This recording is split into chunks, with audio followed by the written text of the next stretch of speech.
longhouses disappeared, but now after about 50 years, we built a longhouse in Chiacton Reserve in 1970. And that was the first one in the valley, upper valley, that was built, you know, and it burned down about 5 years after we built it, and then other people started building longhouses. And the main purpose for those longhouses were spiritual homes. The winter dancers, they used those to have a place to go and practice their spiritual dancing. Today, it's a spiritual home, a lot different than it was 200 years ago. And people have put a different tag on it. It's a house of learning, so that's all right. If you want to teach people using the longhouse as a base, that's good. This gathering place gives me a feeling of spiritualness, that the ancestors are with me. I am in awe at this place. I feel like I'm a special student. We're very fortunate to have a Longhouse dedicated to Aboriginal students. It is a place which invites serenity and friendship among students. It is a place of respect and of soul searching. At one time, the Longhouse was our school, it was our preschool, it was our hospital. It's the place where we have our gatherings, it's our church.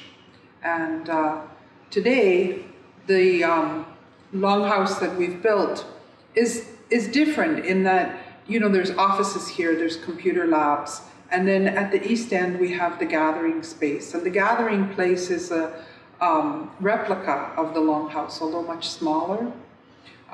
It provides for students an opportunity to understand the way that our elders used to teach our parents and our grandparents. For instance, sitting in the circle, we have the projection screens on both sides of the Longhouse, so that no matter where you sit in the Longhouse, if there's something projected by the instructor, all of the students can see that. The teaching from the center of the Longhouse, not from a stage at one end or the other end, but teaching from the center and teaching out, provides that opportunity for everybody to see the speaker equally. You can also, the speaker can see all of the people who are watching him or her speak.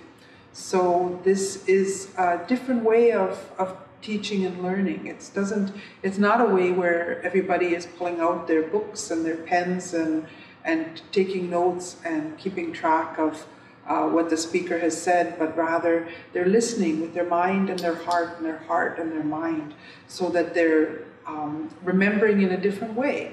It doesn't mean that it's a better way or not as good way, it's just a different way, and it's the way that our elders taught us.